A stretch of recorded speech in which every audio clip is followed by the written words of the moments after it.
Good evening, everybody. This is Edge from Edge Plays on the Edgecast episode. Oh fuck, is it episode 3? Episode 4 now. I'm Three. losing track. We're on to 3, unless you've done one since. I was on You know, episode 2. I could have blacked out in fairness, couldn't I? That's a good point. Episode 3 of the Edgecast. With me today is Fish from Krak Gaming. Hello. And obviously, this week we haven't got N7 Kate or Dante from their channel. They are currently enjoying some holiday time. Envious is my word. Envious. Envious. Well, I mean, they had some thunderstorms apparently recently, so we'll Even see how more that goes. envious. I love thunderstorms. We keep being promised them. We had one clap of thunder recently, which was ignorant enough to wake me up, and it was great. And I thought, oh, right, thunderstorm. And then it never happened again. And I was really pissed off. Excuse the language. It's called lightning storms. I don't like them. I'm 6'8". I don't really want to be a lightning rod. Yeah, I suppose for a short ass like me, it's fine. For somebody as tall as you, then lightning's not your friend. But not much. Lightning, low door frames, trousers, finding long enough trousers. That's always a pain. Low things on shelves, because when I go down, I'm not coming back up again. You heard it here, ladies.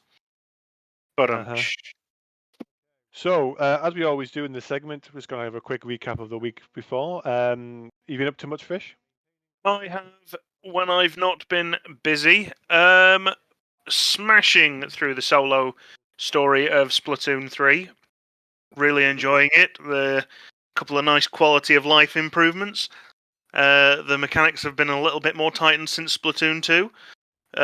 Haven't played much of the multiplayer yet, mainly because Dante and Kate are away, and the small amounts of the multiplayer that I have played have just been really to test the water. But it seems good so far. Cool. Anything else? No, that's been it for this week. It's been a pretty busy. Oh no, I tell a lie. I have gotten into Pokemon Cafe Remix, the mobile game, which it's a fun little puzzler. Requires not much in the way of skill, but it's got a nice little amount of forethought, shall we say. And it can be played without having to pay for the microtransactions. It's perfectly serviceable without actually having to upfront cash. So it falls into a good category of mobile gaming. The options are there if you want them, but you don't need them. Okay. Cool. I pretty much this last week, I should probably say, been playing some board games with my family. So my wife and my brother-in-law have been playing more Gloomhaven when we get a chance, and Seven Wonders, which has been good fun. Been doing, for those who know about Final Fantasy XIV, I have been in a raid party doing the Savage raids that were released recently, fighting a mutated carbuncle, which sounds like, wait, how is that terrifying? Imagine the cuddliest, cutest little, bunny rabbit, okay, kitten kind of dog cat thing, okay, and then give it like steroids, give it bulging muscles, fangs, like drooling acidic like saliva, and is like 20 times the size of a normal carbuncle, and looks like ferociously gonna kick your ass. I do like a good carbuncle. Carbuncles are cute. This one is not cute, mate. I can imagine from your description it ain't, but I will send you a picture and you'll be like, the fuck is that? That's a carbuncle. That's like a prehistoric carbuncle, I think, at this point. I got Josh for his birthday one year a little official plushie carbuncle, blue one. The plushies, when you buy them from the store, come with a code so you can have one in game as a pet. Pretty sweet. That is actually pretty cool. But yeah, no, I've generally been enjoying. I'm not like a extreme raider or a really hardcore one, so we'll play like twice a week for like an hour, 2 or 3 hours, maybe tops each day, just to try and get the practice in. And it's been a good experience. I've never done Savage raiding before, like from current content, and I'm a tank in that, and it's been fun. It's sometimes stressful, because a lot of the time, being colorblind in a scenario where it's all reds and greens, they'll probably call me out and say, you can have colorblind mode and whatever. It can be a bit challenging at times, but it has been very good fun, and I've learned a lot about my class from playing it. a lot about how to get better in terms of tanking and stuff. So fingers crossed, it will be It's something good, I'll continue as to the do. kids would say. It's all good in the hood. So yeah, other than that, obviously I sent you recently, Fish, a picture of what I was doing. I had some hammer bead projects I'd done, which I was sticking onto a canvas, which is quite cool. I've got a couple of ideas of that, so I might do some more crafting later on in the coming months, and I might share that. Finished off the Lego Batmobile, which was All that, very impressive. it's my first ever Lego. Like I got it for Christmas. No, my birthday actually. I got it for my birthday in April, and I just took my time with it. And I've never built Lego. I mean, I had Lego as a kid, but my mother and like, my family were the ones who kind of played more with it. I just kind of I didn't get into the building of it, so I never had Lego much older after that. So it's been kind of fun to understand the complexities of it. Sweet Jesus, though, it's like a lot of it's like 500 pages. I'm like, what the hell is this book made of? As Uh, somebody who regularly buys really elaborate Lego sets, I can completely get behind what you're saying. I'm going to treat myself in October to the new Lego Bowser. That's about £200. I you probably know, shouldn't, but yeah, I as somebody who frequents the Lego store, I completely understand what you mean. it was a really cool Lego Optimus Prime as well. In fairness, The that's Lego just Optimus Prime is something that, the same reason with the Lego Bowser, I have come to the conclusion I can get one or the other, but not both, and it's gonna be Bowser. we could do like a challenge. You pick one, I get the other, and then we build them together and then take a picture. And then we've Optimus kind of Prime is like half the size of the Bowser. You'd be done. That being said, again, as you've just said, yeah, not as experienced on the Lego building front as me, so maybe that would make it fair. my wife got the Lego Hogwarts Castle and she's built that. And I'm like, I'm not. There's no way in hell I'm gonna ever beat that. That one is a Um, huge set, so $4. yeah. So yeah, no, definitely, definitely been a productive little week for creating and crafting and stuff and everything else. Um, right. So I just always say at the beginning of these podcasts, we always kind of have a bit of a good, positive upbeat because understandably there's enough kind of depressing stuff in the news and in stuff in general. It's just nice to add a bit of positivity back in.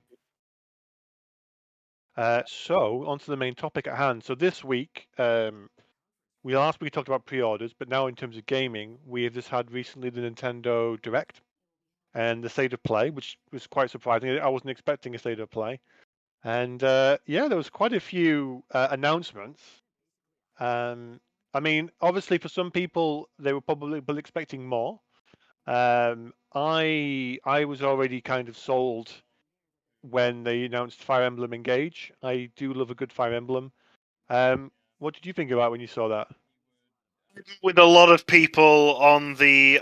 I'm liking that it looks a lot less like a dating sim like Fire Emblem Three Houses was. Because, honest to God, that's the first Fire Emblem where I couldn't power through it. I was sick of running around that school.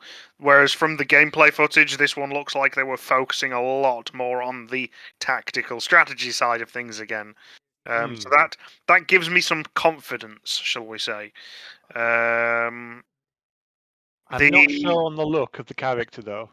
no, I'm with everyone else on the memes about Pepsi Man, as he has been dubbed, or Colgate Man because of that color scheme, which is atrocious. I know it's to go with the gimmick of you know, hey look, you're taking one set of characters and then another set of characters and mashing them together, so the red and the blue is meant to be a mashup. I did see a rather entertaining thing of it. Wouldn't it be great if the character's main hair changed depending on the two Joy-Cons that you actually had plugged into your Switch? That'd be amazing. Because obviously red and blue being the default Joy-Con colours other than the grey. Yeah, so because the Switch does pick up which colour Joy-Con you've got inserted. That'd be an entertaining little gimmick, if not weird. So yeah, I'm more intrigued to buy it than I was with Three Houses. Three Houses left me with a bad taste in my mouth, not wanting to buy a Fire Emblem game again, and that one has tempted me, shall we say? I didn't hate Free Houses. I think there were some good elements to it. And I think that if they'd spent more time on certain aspects of it over others, I think it would have been, for me personally, a lot more rememberable. I mean, I played it through several times. Um, like I do love a good story, and I felt that I don't know. Maybe we could have a chat about it in another podcast. What we felt about the Fire Emblem series as a whole. That could always be a good topic if people want to see that.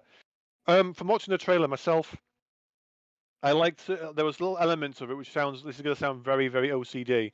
I liked how they brought back a lot of the stats on the bottom of the screen, and I also loved that when you moved around and you actually attacked a unit, you had a little animated sort of profile of the two characters about to fight off. Weapon Wholeheartedly agree. weapon triangle was great, seeing that back. I'm not sure about the ring mechanic in terms of bringing back old heroes. So I think I need to see more of that and see. I mean, from what we've read into it, apparently each one is one of the previous characters, but they all have certain skills, which when you equip them, will add that to you when you use it, which is kind of interesting. Um, I'm gonna I want to see more. It's coming out, I believe, in January next year. So I mean, that's going to be for me definitely a pickup. I do like a good Fire Emblem game, and until I see something that's going to put me off, I mean, I'm sold already. I mean, that's probably a bad thing in certain sometimes when you think about it, but I've not played a terrible Fire Emblem game just yet, and I've only played a few. So closest one would have probably been Fates because I never completed that. I couldn't really get into it. I have to say, I But was Awakening.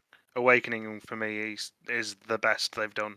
It was perfect. Awakening was brilliant. I played that so much, and I kind of want to go back and play that again from scratch. I agree. Um, but there is one thing actually. I do recommend if anyone hasn't tried it, uh, Path of Radiance, Radiant Dawn. It's aged a little bit in terms of the mechanics, but I do love that game. It's a really good story, very good kind of units. I The would GameCube ones, weren't they? No, GameCube and GameCube and Nintendo Wii. Wii. Yeah. I've got both of them, and I'm surprised they haven't released them again at I'm some point. surprised they haven't re-released them because, Maybe again, they might. You never know. yeah, they're not the.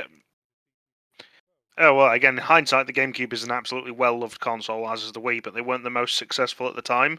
So Mm. it does strike me as a prime opportunity for a re-release. But Yeah, you're true, true. Um, I didn't really pay much attention to It Takes Two. Fatal Frame, Mask of the Lunar Eclipse. That's the one that's taking the pictures, isn't it? Where it's like ghosts and stuff. Could it be is. fun. I've never played a Fatal Frame game, though that one does, and that's a revamp of a Wii one, isn't it? So you could convince me to play a Fatal Frame game based on that. I think it's about time I delve into that franchise. Well, if you do a Let's Play, I'll definitely watch you because I have seen gameplay of it and from previous titles, and I'm like, because I mean horror games, I'm a bit finicky at times. Now, Pokemon's gonna have Xenoblade, ghosts. I know that if I don't mention this, Kate and Dante will probably say something to me. Uh, I'm create Xenoblade Chronicles 3 expansion wave 2, expansion pass. Create cool. I haven't really played them yet, and I'm an RPG player, so I should have really played the Chronicles ones. I actually have one on the Wii, which has never been played. I've never opened the game cartridge box, so it's like, I've played one, which I bought 3 times. I bought it on the Wii, I bought it on the 3DS, and then I bought it on the Switch when they revamped it. And without question, for those who haven't played it, the Switch version is the one to buy. The quality of life improvements made to the Switch version make it entirely worthwhile, without I will have question. to play it definitely. And like now that they've done 3 games, potentially maybe I might get them all at one point and then play through them. Because at some point the Switch will go through, probably into its end point of life, and a new one will come out. So it'd be nice to probably collect these games and then play them in my spare time. Spongebob SquarePants, what I'm talking about. Do that. Apologies to anyone who's a This massive time of Spongebob fan. day, it's a family platformer. I've sold enough of them during my time in retail, so I can't pretend that it's not going to be like the best game in the world ever. But at the Oh yeah, same time, it will give someone a lot of enjoyment and a lot of nostalgia, so I can't criticize it from that front. there was something that was mentioned, which is fitness boxing Fist of the North Star. I have no idea what the fuck that is. I I know just Fist of the North laughed Star. my ass off. I was like, "What the hell?" But again, that's I may not be the target audience for that game. That strikes me as someone from Japan or a hardcore weeb would absolutely love it. But that aside, it's not something that will be taking my coin, shall we say? I'm gonna look to watch the trailer later after this podcast and just kind of give my thoughts next episode because I have watched Fist of the North Star and if there's a market for this, I don't know.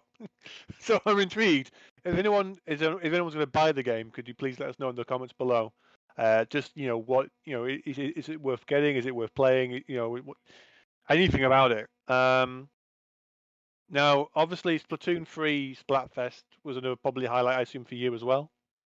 Again, it's just mention of a DLC. So as much as I love Splatoon, I wouldn't say it was worthy of a spot on the direct. It probably has only got mentioned because it's a new release and it helps, drive game sales. But I'd say the Splatfest is always fun. It definitely is the highlight of Splatoon as a franchise. Splatfests are always great, and the new mechanics of having 3 choices for the Splatfest rather than 2 has got some room to grow. So we'll see how that works. Cool. If we're rushing through this, there was a lot of stuff mentioned. Obviously, some of it is going to be stuff that we care about. If anyone here sees anything in that direct that they want to have a comment about, again, comments below. If anything I've missed, Fish, just tell me and we'll go backwards. Octopath Traveler 2 was announced. I have actually got that on the Switch and I haven't completed it yet. I have enjoyed it, but I don't know. There's something about it that hasn't made me gel with it. Like, I don't hate it, but I've not had the urge to go back and finish it off. Does that make sense? It does, because I would say exactly the same thing about it. I own it on the Switch. I've enjoyed Octopath Traveler, but I just can't bring myself to get round to finishing the game. Hmm. And Like, I'm quite strong. I've done a fair bit, but then I'm like going, okay, well, and then that's it. Like, I just kind of maybe I'm not getting the purpose because there's 8 stories for 8 different characters, but I'm like, so cool. And I mean, again, it's the music is great. I like the fact that you can kind of go in any order. So that it's a to me is Square already Enix kind of cool. RPG, so it's you know what you're getting into. Hmm. But I'm just kind of, mm, I might pick it up, but I think I should complete the first one before jumping onto this one Yeah. to see, if I'm going to keep playing. Fae Farm was mentioned, which is kind of like an RPG with farming. So there seems to be quite a lot of these clones coming out at the moment. I say I was clones. going to say, shall we group these all together? There was basically an entire run in the Nintendo Direct of farming sim adventures. So, due to the success of Stardew Valley, there's a lot of farming sims, which also now, especially what's the again the Square Enix one that's coming out? Life was it? Harvestella, Oh, which Harvestella. basically it's Harvest Moon meets Final Fantasy 14. It's like it's 2 games, smash them together, job done. And yeah, I mean, you just need to look at a bullet pointed list of everything that was in the Nintendo Direct, and there are a lot of farming adventure sim style games, and I think that's all you can really say about it. Yeah. It's a genre which is successful at the moment. I think each one will have something unique to bring to the table. What that will be, I think you won't know until you play it, because I don't think they are pushing that much on the sales. So we will see. Of course, yeah. Theatre Rhythm Final Bar Line. I have had some limited experience with this. It's a kind of cool rhythm-based game based on music soundtracks from Final Fantasy series. I might pick that up. I mean, we'll have to wait and see. What do you, I mean, I did play I've never Guitar played Hero. them, but didn't it start out life as an arcade game in Japan? It did. In Leeds, there's actually in the arcade club, there's actually a Theatre Rhythm machine there. Yeah, I thought I'd seen it in there. So yeah, I would just go as far as say rhythm games are fun. Music from Final Fantasy games is beautiful. So I can see why people are excited about that game. Oh yeah, totally. Let's see. They mentioned as well. Going down. Obviously, the third wave of the Mario Kart 8 Deluxe Booster Course Pack. Now, I don't have Mario Kart 8 on the Switch. I had it on the Wii U, I'm pretty sure. So at some point, I do need to maybe get an update of the game and get the courses. But I mean, from what I've heard and seen, there's like a lot of tracks they've revealed. I mean, have you been enjoying the Booster Course Pass? I have. I would basically just go as far as to say that the Mario Kart 8 Switch version is the probably definitive version of Mario Kart to date. Despite my love for Double Dash, yes, Mario Kart 8 Deluxe on the Switch is the ideal Mario Kart. And after they did the DLC on the Wii U version, I was quite vocal about the fact of I would just be happy for this to be the way the Mario Kart franchise goes. Keep a basic build of the game going as long as possible, and just updating it with DLC for new tracks, new courses, and just keep it going. Yeah. That was completely something I'm completely behind and in support of. No, that's true. I do like the courses because I mean when we would play Mario Kart 8, it's like one of those like it brings out so much rivalry and vitriol sometimes.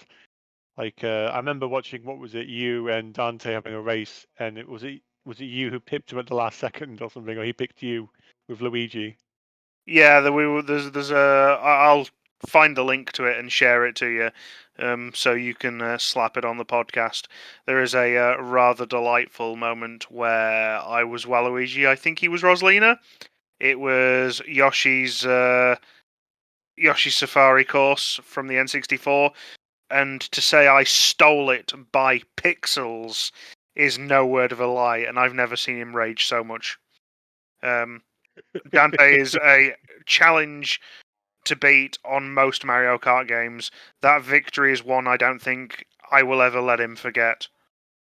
Kind of like how I don't really forget the Pokemon match that we had where I had to Yeah, chuckle. kind of. Yeah, yours and my Pokemon match. That's the equivalent thereof. Oh bless. We're all good mates. I suppose for you then the biggest thing. I actually looking at the list. There's two things here that I would probably say are you probably the two big ones you probably took away from it. Would be Pikmin 4 and then maybe The Legend of Zelda Tears of the Kingdom or Bayonetta. I've never played a Bayonetta game, which is Yeah, okay. a sham. There's a lot of people very upset at me for never having played Bayonetta, but I still haven't even played Devil May Cry. I bought it on the Switch, and I still haven't got around to playing it yet. But Well, I my keep experience promising with I will. Bayonetta, my experience with Bayonetta was when we had the Winter Remus one years and years ago at your old house, and I bought a copy on the Xbox 360 and it kept crashing. I couldn't play Bayonetta 1. It just kept me like, yeah, no, you can't play it anymore. Yeah, Great. I know that the Bayonetta franchise has a lot of hardcore followers. For whatever reasons they may have for liking the franchise, I won't judge. But yeah, again, I suppose it's all three Bayonetta games are available on the Switch. So if I find myself with nothing to do, it is a franchise that's on the list of I'll potentially grab it at some point if I find myself without something to do, shall we say. Yeah. And your thoughts on the Legend of Zelda? Legend of Zelda, I'm still very apprehensive about it. I like my Zelda games. I love my Zelda games, should I say. There is something about this Zelda that has me cautious that it may not be as good as I want it to be. And I can't explain that It's until like a I danger sense, isn't it? It's like a sense of something's not quite right, maybe, or just yeah, something. something feels rushed, Hmm. and I can't put my finger on it. I think Um, it's the lack of information in some cases. If you remember, like previous launches of games, there was like yeah, they were always a bit vague in places, but they had a clear intent of what it was. Whereas with this, it's been kind of very intentionally vague on everything, like plot, gameplay, I think it's the like curse that it's a Zelda direct sequel as well. You know, we've only ever had one direct Zelda sequel to date, and that was been Majora's Mask. I No, I thought that, tell a yeah. lie. I say that actually. There's been not. I'm talking nonsense. Ignore me. We've had Majora's Mask was a direct sequel. We've had Spirit Tracks was a direct sequel, but the less said about that, the better. Um, uh, do you class um, Oracle of Seasons and Ages as sequels, or do you think they're just one game? Um, I never really played them, so I couldn't really comment on those ones. Seasons and Ages are delightful. I do recommend you play them. Four I Swords, again, I'm not too sure because I couldn't even tell which Link I was. That's a fair comment. But yes, It's like you can't even like get what was it like a blue Link, a kind of purpley pink Link, a red Link, and a green Link. So yes. red and green I was already screwed on. And if Red you and go, I'll green play some. immediately off the table, yeah. And then if I go for like the blue or the purpley pink one, again they're very similar colors depending on the lighting. So I'm like, great, I have no effing clue who I am. I'm one This of is going to be fun. I'm one of two. Very very good fun, definitely. Yeah. I haven't still properly. Well, I've had goes at playing Breath of the Wild. And again, like I do like a good Zelda game, but now when I look back over the last couple of years or couple of games, I haven't really given my full attention to a Zelda game. Like I played the shit out of Ocarina of Time and Majora's Mask, and I did quite a lot with Wind Waker. And then when I got to Twilight Princess, I played through a bit of that, got to near the end, and then kind of stopped, and I just kind of didn't get back in. I think it was the Sky Temple that kind of put me off. And then after that, I haven't really played a Zelda game properly. Like there was Skyward Sword. I mean, the controls didn't bother me. I didn't care for the controls, so I left it. Probably unfair to the game itself, but I just couldn't care less. Skyward Sword was a love-hate one. I've got to admit, I played Skyward Sword to the end, Mm, and the only thing it felt like a chore to play. The only thing that kept me going is it was like it was perfectly paced. Just as my interest started to wane, mm, my attitude went, "Oh, that's interesting," and it just kept me going long enough to see it through right till the end. But yeah, um, Skyward Sword was not one of the strongest Zeldas. mm. And that's kind of what I'm getting the feeling from this new one, that whatever it is not going to be strong. I know we know nothing about Pikmin, and I'm going to be completely biased on this judgment, but I can't wait for Pikmin 4. I love Pikmin 1. Pikmin 2 was an improvement on Pikmin 1. Pikmin 3 was an improvement on Pikmin 2. It was just a little too short. Yeah. Um, Again, everything about Pikmin 3, mechanics wise, just made Pikmin a better franchise. The only problem I had with that game was that it was too short. Mm. So I'm hoping that Pikmin 4 um, again continues to improve on the franchise, and we will just see what it is. I think for me, like for both Pikmin and for the Zelda one, it's we just need like probably. I mean, maybe they're holding it back until like obviously they get to Christmas or the New Year. They just need just like kind of wow us with like a just to really just show us more, as it were, or just show us the intent or the aim or the direction it's going in. Just because like even like the teaser trailer was better, I think, in some cases than when they first I announced hardly it. agree. Yeah, the teaser trailer for Zelda was for the new Zelda was actually better than the trailer they just gave us. The new one didn't hype me up in the slightest, but the teaser And did. again, we're not like again these are all just opinions. It's very much kind of yeah. It it feels like at the moment they're trying to keep people happy, as it were. And again, we're not knocking the Legend of Zelda Tears of the Kingdom. I'm sure it could be a very good game, but it's yeah. I think I'm going to hold judgment back at the moment until I see more. The only thing left for me from this Nintendo Direct, they announced the Resident Evil Cloud series games on the Switch, and Resident Evil 8, I think, was announced as well, which was quite surprising. With Cloud, and again, I know that could be a whole other topic, which I think we mentioned a little bit about. Sifu, I'm not really going to be into that one too much. Tales of Symphonia, the remastered collection. They released that game quite a few times. Yeah, Tales of Symphonia is always a popular game, and they have released it on many platforms. I mean, it was a GameCube exclusive originally, and then it's like a lot of things found its way GameCube, into other consoles. PS3 with the second game. I think it got a 360 release. I'm not sure about 360 for Symphonia. That was Vesperia. No, I think eventually 360 got a release as well as a kind of a we're doing it. I mean, again, if anyone has ever played Symphonia, it's aged fairly okay. It is an old game, but it's a really good sort of JRPG. It claims to have co-op, which is in the same. It does in the same way that Sonic 3 had co-op and Sonic and Knuckles. The camera is going to focus on player 1, and player 2 can just struggle as best as they can. They kind of fixed it for Vesperia, because me and a friend Dominic, we played Vesperia couch co-op with 2 controllers, and that was fine. They seem to remove that feature, I think, maybe for the later ones. I can't remember. I've never actually had the opportunity to do much couch co-op with it. And there wasn't any co-op at all in the new one they did for Tales of Arise. So if you love Tales of Arise, this is an older game in the series, which, there will be some elements in it that you might see this like still kind of come across to Arise. But it's an old game. You're gonna be like, this looks nothing like Arise. It's an old game for a start.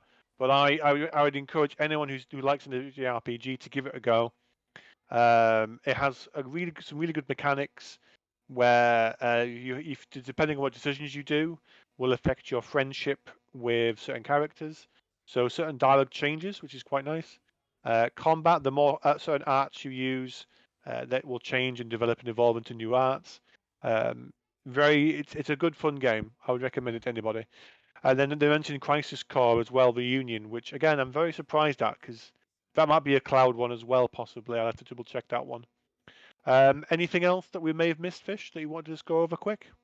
Nothing else for me. There was a Kirby game, but yeah, Kirby game's a Kirby game. As much as I love them, they're all very much the same of the same. And then obviously, I think we probably need to mention, they did mention the Switch Online expansion pass pack for N64, including 007 GoldenEye. Yeah, no, I'm good. I mean, GoldenEye is an iconic game. I think it's a game of its time. I can't imagine it's aged too well. Oh, it has not. I mean, people loved it. I find a lot of first-person shooters don't age well, regardless. So I'm, as much as I loved GoldenEye back in the day, I'm quite happy to leave that where it was, rather than sully my memories of it. It's not going to make me buy the expansion pass. No. So, I mean, but yeah, that was the Nintendo Direct. So, I mean, looking over it, there wasn't a lot of new stuff that was going to be exciting. The Fire Emblem Engage was a good highlight. The front missions, first, second, and third remakes. That's a tactical road mech game, like turn-based, so with like a grid format. So I'm going to give that a look potentially. But other than that, certainly say the highlights were Pikmin 4, Zelda, and Fire Emblem. Yeah, I'd give you that there. I mean, there were some nice mentions that were surprising, but I mean, again, it wasn't a terrible direct. It was definitely nice to get a couple of good surprises in there. It was crazy because when we had that, then very shortly afterwards we had the state of play with PlayStation, which we'll go over now just quickly. So yeah, they did reveal Tekken 8. So I know you mentioned before we did the podcast that you've never really grown up with Tekken or played much Tekken. Tekken 3, I'd say, is my main exposure to Tekken. Yeah, I watched the trailer for it and I was like, that looks gorgeous for a start. I grew up with Tekken from the original game on the PlayStation. I don't play them very well, but I play them okay. Good fun. I love the plot that they've gone in with this, and the seeing Jin and Kazuya having a father-son fight-off is pretty nuts. And I mean, the combat looks great, visuals look great. So I mean, I'm going to keep an eye on it. They've not revealed too much yet because obviously it's just a little bit of a story-based fight there. But yeah, I'm hopeful for it. It's the first game, a fighting game actually, because there was a couple of things mentioned after State of Play, Tekken, Tekken 8 and Street Fighter 6. It seems to be like possibly the year of the fighting game a little bit there with those two big releases. So good things there coming from that. Um, God of War Ragnarok had more stuff showing up for that. Again, I haven't played the first one. I know it's on the PlayStation kind of greatest hits king thing to download and play. So Now, I you might. say the first one, you mean the new God of War? Yeah. Because obviously God of War started on the PlayStation 2. Yes. I I've forget my played, apologies. yeah, I've played God of War 1, absolutely loved it. I played half of God of War 2, really enjoyed it. I've most of my experience through God of War, though, however, was the communal watching a housemate play it through university. It was almost a social experience for all of us in our first year of uni, as our housemate and all five of us sat in the room and watched him play God of War. Um, Oh, and it's we all, great cinematography, don't they? It's like a kind of like a movie, as it yeah, were, even back then. all of us enjoyed it. And yeah, I think again, God of War's always going to have a solid. Games as a whole deserve the credit that they get, and I can't really say Mm. more than that. We'll see what the new one brings to the table. I know Kate will probably have a lot of comments about that when she gets back, and it's either that or she'll mention about like Horizon Zero Dawn. So there's like she definitely when she likes a game a lot, she can be quite passionate, which is really good to see. Star Wars Tales from the Galaxy's Edge. So that's a VR game. Yeah, she looked interesting for the new VR2. We haven't got that come out yet, so it's nice that they're showing off at least a game that they're announcing to have with the console. That's just quite nice. Again, we see, I mean, I haven't really had much chance to play VR. I'll give it a look when it comes out, but we'll just see what it's like. Demio, again, we'll see. I mean, I do a little bit of D&D with friends. Well, as somebody who has played it on Oculus and on PC, Demio is a delight. When it initially went up, I can tell you now that the reviews it got on the Oculus store, claiming how amazing it was, were right, and its only criticism was that there was no way to save mid-campaign. Okay. Because the campaigns can be quite long. You know, a single floor can take can take a team the better part of a half an hour to do just a single floor, and when there are three floors for every campaign, yeah, that makes it a long session for gaming for multiplayer. Mm. But that one criticism was very quickly patched out. So what else can you say about that other Oh than yeah, exactly. Yeah. it had one criticism? They fixed that criticism. Well, yeah, true. Um, yeah, I, I mean, I know that you and Ven have been showing positive stuff about it, so maybe I will give it a try at some point. Again, for me in games, I get so picky sometimes. It's just trying to have the budget sometimes to know which one you want to go for and play. Completely get that. And again, that's actually one of my points I was going to say regarding the overall summary of the PlayStation and Nintendo Direct to an extent. The PlayStation State of Play and Direct. The game industry as a whole seems to just be doing the same thing over and over again. You know, as I said, with the Nintendo consoles, it seems to be the farming sims. With PlayStation, it's open world, post apocalyptic crafting adventure. And all of these games are starting to just kind of blur into one for me. I'd really like to see some game franchise completely take something brand new and just surprise me. Yeah, Yeah, I think that's a big thing for me. But I get that. that's a topic I'd say for a whole another podcast. Mm. They mentioned also Yakuza's Ishin spin-off, Like a Dragon. So it was like the feudal Japan Yakuza game. That was already sold on that because I saw the original game. It was only ever released in Japan on like Let's Plays on YouTube. So I'm really intrigued to give this a go when it comes out. Um, that could be quite good fun. I've I never don't. played a Yakuza game, but again, it intrigued me enough to go. You know, I'd play that. And again, like so seeing some of the characters from the original Yakuza games in new kind of looks and scenarios was kind of fun. Strange, but I'm definitely going to keep an eye on that one because I'm intrigued to give that one a go and see how it plays. Hogwarts was mentioned as well. My wife's looking forward to that one when it comes out. We're trying not to see too much into that at the moment, but it's good that it's actually having more content kind of shown off. So that means at least it's hopefully not going to get delayed, or if it is going to be delayed, it just means that they're working on it to make sure it's a strong game for release, which I think it needs definitely. Um, and then they did a new one, Pacific Drive. This one was a Now weird one. that one, Pacific Drive, did really intrigue me. As much as I've sat there going, I'm bored of the sight of apocalyptic games. You know what? A first-person driving adventure game. Yeah, I'm down for that.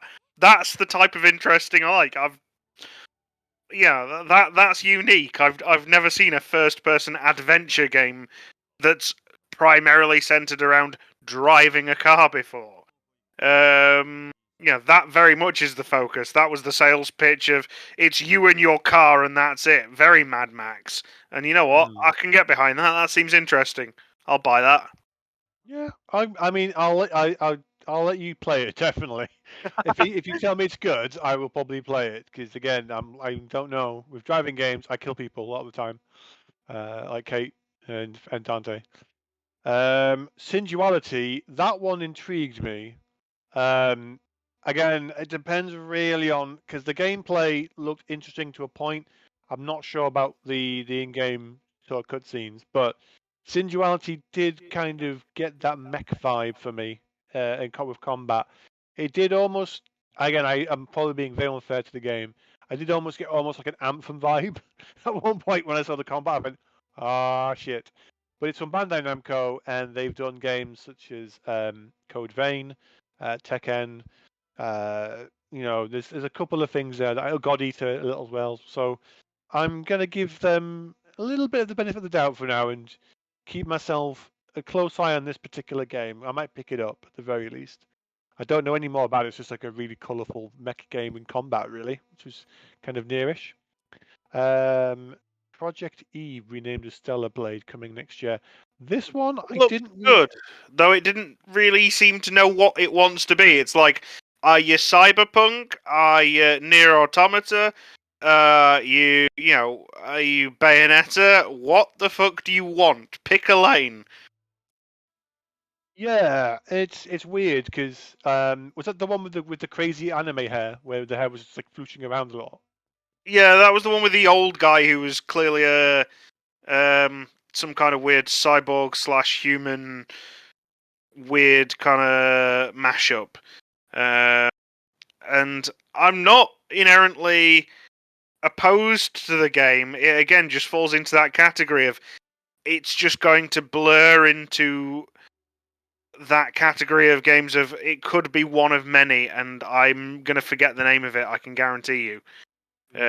Because it's just going to be like so many other games in the industry at the moment. Like, Yeah. decide what you want to be, please. And then they announced another game, Rise of the Ronin.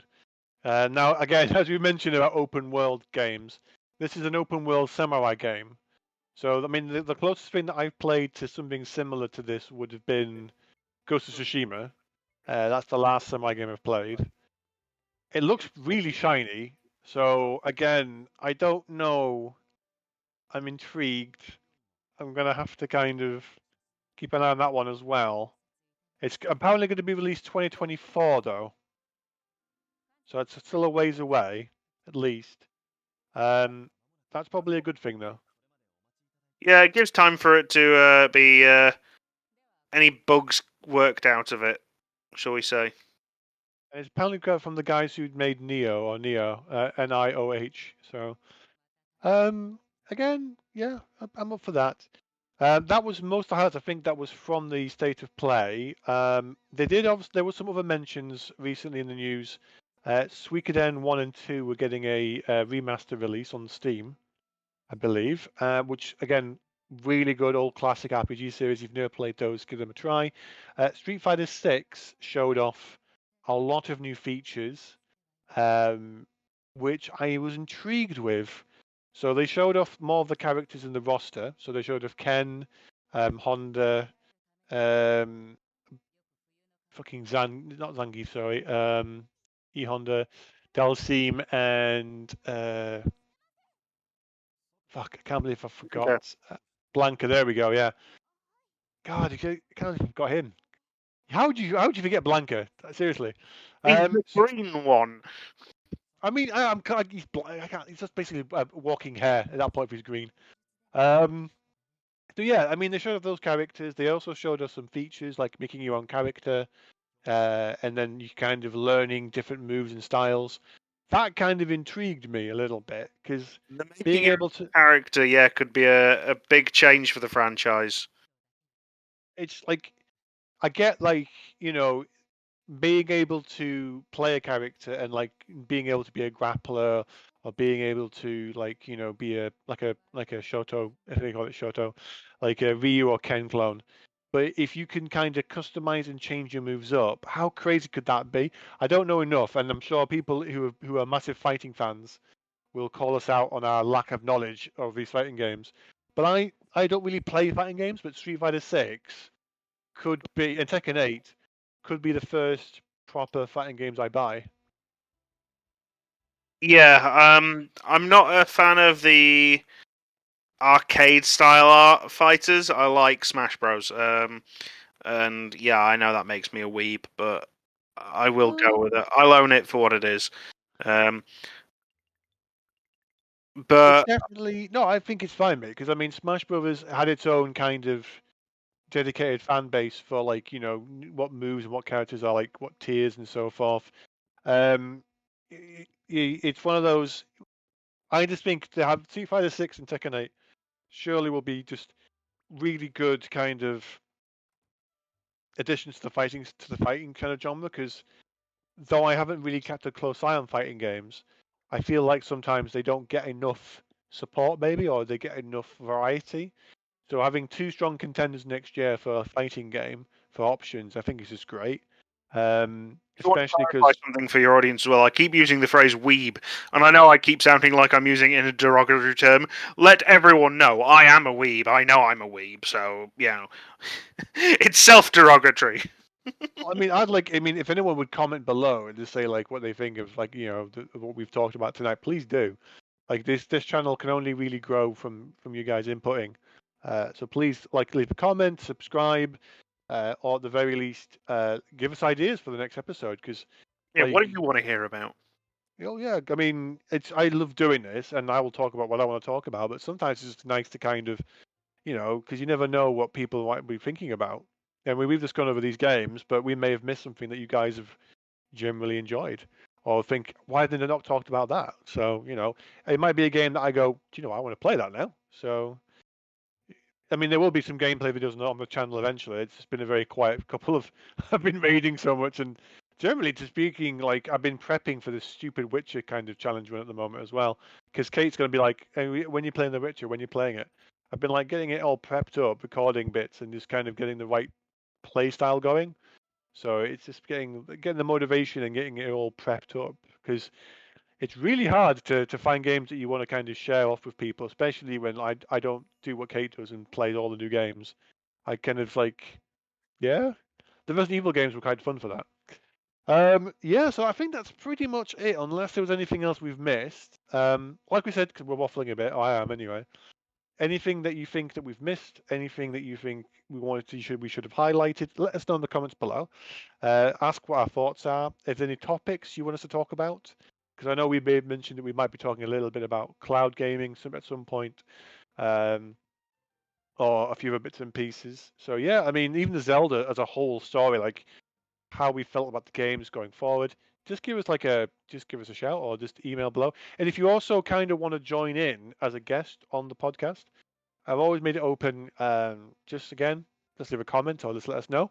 You're more than welcome to join us on. And again, it's a good little platform. I've really enjoyed doing this. I hope we'll keep on doing it anyway. Is there anything else, Fish, that you want to kind of mention before we end it? Nothing from me. It's been good to be here once again. Thank you for having me. Yeah. Well, have a fantastic evening, everybody. And as always, this will go up. It will go up a little bit later than usual. That's more just because of times and bits. But again, hope you've enjoyed. Please support the channel. Also, please support Fish's channel on Crack On Gaming. He has a YouTube channel, which I put the link on last episode. But I'll try to make sure I put on again for this episode, so you can kind of see what content he's done. He's very, very good at making Nintendo game playthroughs. He did a really good playthrough of Pikmin, which we talked about earlier today. And I think you've also done some Metroid as well, haven't you? There's a playthrough. I have done some Metroid. The Pikmin is yet to go up on the YouTube, though it will do at some point. Mm-hmm. You've also got a Twitch channel, but I know that at the moment that's not something you've used very recently. I've got a Twitch channel, but again, I haven't done much with it. So you'll normally find us on YouTube at the very least at the moment. General cost of living crisis means that spending 5 or 6 hours on my PC at any given time is a bit of a no-no right now. But yeah, especially I should be. The amount of tech I got at the moment is just be playing through and stuff. But thank you all for listening, as usual, on the podcast. Obviously, if Kate and Dante are listening to this podcast, I'm hoping you're having a very good time on your holiday, and we'll hope to see you again in the next episode or episode after. And yes, Kate, I am aware that you will probably want to talk about pre-orders, and that is still a problem. That's not a problem at all. We haven't forgotten, and I guarantee you, she won't listen to this bit, and she will be like, in like Signal on the private chat, "Hey Edge, can I still talk about pre-orders?" Yes, you can. We've not forgotten. I challenge you, Kate, to say to me, yes, Edge, I've heard this bit, and Dante, no helping her. You can't tell her that this bit was in. So yes, I'm going to be in trouble for that now, aren't I? Potentially. Oh yeah, I'm going to be in trouble. But I do it all in good fun. But have a fantastic evening, and as always, again, catchphrase. Give me a catchphrase. Otherwise, I'm going to be stealing like Kate's all the time. I would say happy gaming, but just go with have a good evening and take care. Catch you later, folks. Bye. Bye.